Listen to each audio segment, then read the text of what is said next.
Sejam bem-vindos ao Psi 360. Eu sou Maria Clara, essa é Lorena e nós somos estudantes do 10º semestre de Psicologia. E neste canal, nós vamos mergulhar a fundo sobre a psicologia e suas áreas. Em cada episódio, traremos um convidado diferente de cada área específica, buscando agregar mais conhecimento para você, estudante ou profissional da área de psicologia. Junte-se a nós nessa jornada de autoconhecimento e compreensão.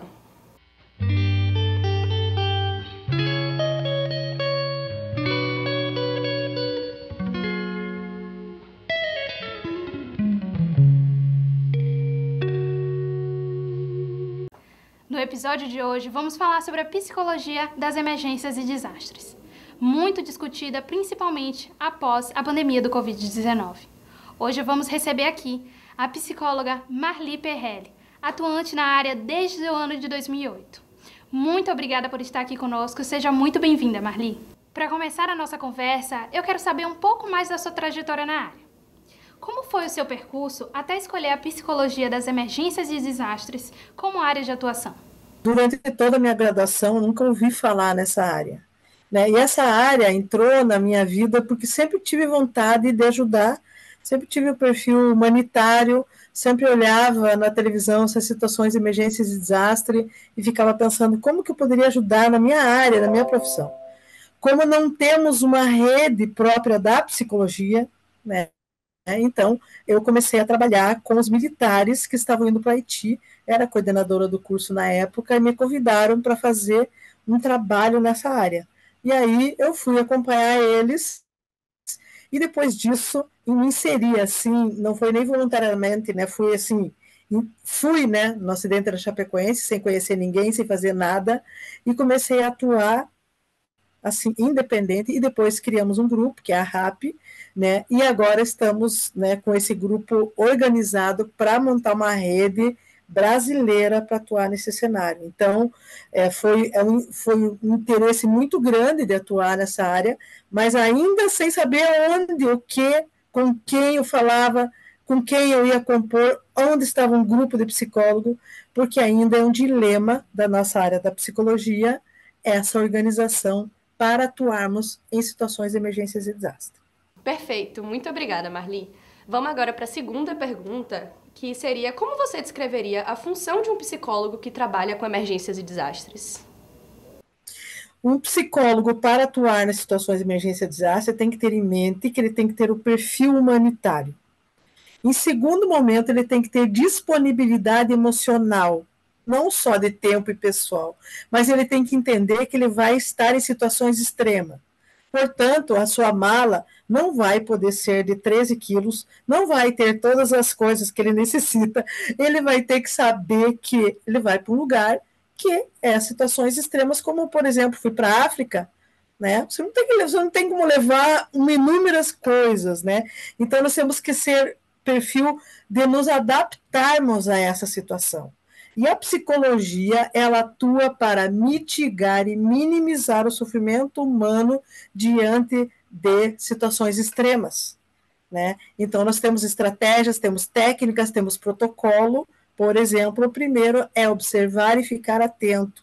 Observar e ficar atento às reações emocionais para a nossa intervenção. Nossa intervenção é muito rápida, porque a situação acontece, né, desestrutura, rompe a dita normalidade de uma cidade, de uma família, de uma organização, e ali entra nós psicólogos atuando nesse momento para mitigar as questões relacionadas às emoções e para evitar traumas TEPT, né, transtorno, né, do estresse pós-traumático, os quais o apoio psicossocial ele pode minimizar essas reações e essas situações que possam ocorrer. Entendi, Marli. Quais são os principais desafios emocionais e psicológicos enfrentados pelas vítimas de desastres e emergências? E como a psicologia pode ajudá-las? Então, os principais desafios, né, relacionados às vítimas, aos afetados, é voltar à sua vida, né? Não digo normalidade, que não é um termo que nós usamos na psicologia, né? Mas voltar no minimamente possível, conviver naquele ambiente, conviver naquela comunidade, visto que algumas famílias perderam muitos entes queridos. Então, o trabalho da psicologia, nesse momento, é ajudar a fortalecer a rede de apoio dessa pessoa para, por exemplo, enfrentar os processos de luto. Agora há pouco nós estávamos em Lajeado, né? Teve famílias que faleceram, 4, 5 pessoas, né? E todos nós sabemos que o processo de luto é longo, porque, como diz alguns autores que trabalham com luto, quanto maior o amor, maior a dor.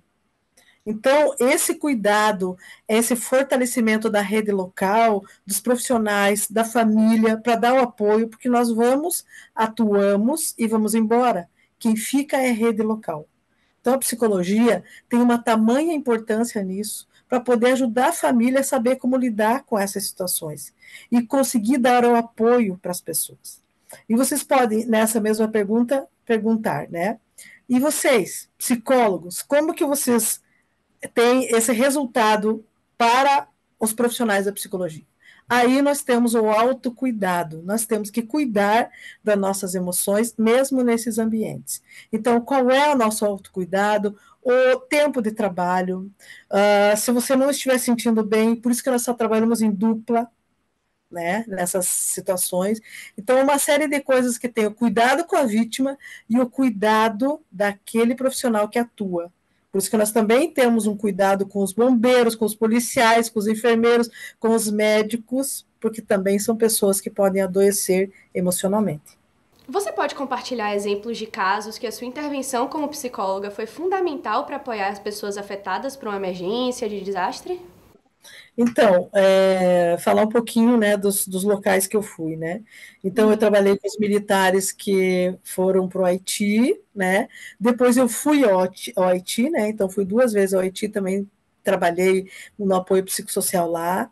Depois eu fui na questão do acidente do avião da Chapecoense, depois em Brumadinho, aí em Petrópolis, né, com aquelas questões das chuvas. Na pandemia também online, né, tive um trabalho de acolhimento, e agora em Lajeado, né? E também na África, em Moçambique, né? Que eu esqueci de falar. Mas teve algumas situações que sempre nos perguntam o que mais impactou né, da tua intervenção. Então, várias outras intervenções. Na África, por exemplo, eu nunca tinha trabalhado com apoio psicossocial com crianças, que é muito difícil para mim trabalhar com crianças em situações vulneráveis. É muito doído, né? E foi a primeira vez que eu fui fazer esse trabalho. Então, no primeiro momento, você fica impactado com a situação e depois você insere isso, né, na tua prática. Então, foi uma coisa muito bacana. Mas o que mais de uma intervenção que me chamou a atenção do processo foi o acidente, né, com o avião da Chapecoense, o qual eu estava acompanhando uma família, eu e um outro psicólogo, né, trabalhando em dupla, e essa mulher que perdeu seu filho falou, olha, eu vou no cabeleireiro, vou arrumar meu cabelo, eu vou fazer, né, para esperar ele, né, o marido falou, não, nosso filho morreu, ele não está mais aqui, ela, não, eu vou lá porque eu preciso esperar ele.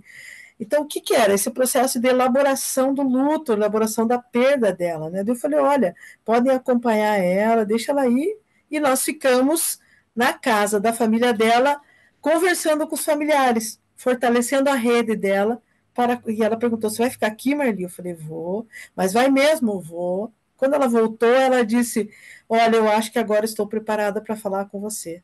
Eu perdi meu filho, né? No auge, né, que eles estavam, os jogadores da Chapecoense, eu falei, realmente, né, aconteceu um desastre, né, grave, nem é um desastre, né, um crime, né, o que aconteceu com o avião foi um crime, o que aconteceu com o Brumadinho um crime, né, então, e ela falou, olha, eu agora estou internalizando isso, e ela copiosamente começou a chorar, começou a se emocionar, e aí nós já tínhamos preparado a rede de apoio dela, né? Então, assim, o marido, a irmã, os amigos, aí sabiam o que fazer, como lidar, porque nós não iríamos ficar lá o tempo todo, né? Então, esse foi uma das intervenções, para vocês entenderem como é importante trabalhar em dupla. Eu conversava com ela e outro psicólogo com o restante da família, né? Depois a gente foi até o velório, o pai começou a medir o caixão, fazer medidas, olha, esse caixão da Colômbia, eu acho que não vai caber no túmulo, etc., e media e falava com a pessoa responsável no cemitério. Então, não era o caixão, era a elaboração disso, né?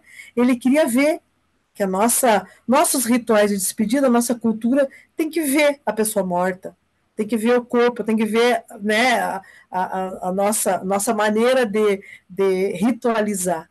Né? E era o caixão lacrado. Então, o quão é importante, na Chapecoense, foi muito importante a atuação dos psicólogos, porque só tinha 50 pulseirinhas dadas pelo clube, e não podia entrar todos os psicólogos. E a família toda deu uma pulseirinha para cada psicólogo, entrou todos, para entender a importância do nosso trabalho nesses momentos, né? A importância que é estar profissionais da área para prestar esse apoio e esse acolhimento, né, a todas essas pessoas que estão em sofrimento. Como os estudantes que desejam seguir uma carreira em psicologia de emergência podem se preparar e adquirir habilidades necessárias? E qual as possibilidades de atuação na área e a média salarial? Então, para atuar nessa área é necessário se qualificar. Para se qualificar, nós ainda temos poucas formações no país, né? Tem muitas coisas fora do país e por isso nós criamos a RAP, Rede de Apoio Psicossocial, para nós formalizarmos essa rede junto com os profissionais e qualificá-los. É uma qualificação para você poder atuar, minimamente, porque senão a gente diz nem toda ajuda ajuda, né? Às vezes você vai ajudar e você é mais um que tem que ser ajudado. Como, por exemplo, você tem que saber que você tem que estar em segurança, né? Como eles chamam, a gente não pode estar na zona quente, a gente tem que estar na zona fria, que é aonde está em segurança para poder atender, senão você é mais um, né? Para poder aí ser atendido. Então, ainda temos esse desafio da psicologia de qualificar os profissionais. Então, assim, olha, é um outro desafio e um problema. Nós não recebemos nada para isso. Nós somos voluntários. Então, eu sou psicóloga clínica, era professora universitária, então eu paro meu consultório e vou. Por exemplo, a gente sair, nós bancamos todas as nossas despesas. A passagem, fica no lugar fica em casa de amigos, em casa de pessoas que a gente conhece na hora, né? Então, por isso que eu falo na disponibilidade emocional, porque você tem que ficar em casa de pessoas que você nunca não conhece. Você não vai ficar no hotel, você não vai ficar, né, todo o cômodo que você tinha, né, acomodado antes. Então, você tem que ter você tem que ter essa parte financeira estruturada na sua vida para você poder fazer um voluntariado desse. Muito obrigada, Marli, por compartilhar do seu conhecimento e estar aqui conosco hoje. Eu que agradeço a vocês pelo interesse. Psi 360 hoje fica por aqui. Não se esqueça de deixar seu comentário, deixar o like, ativar o sininho, compartilhar nosso conteúdo e, se possível, deixe nos comentários qualquer dúvida e sua experiência com o canal. Até o próximo episódio.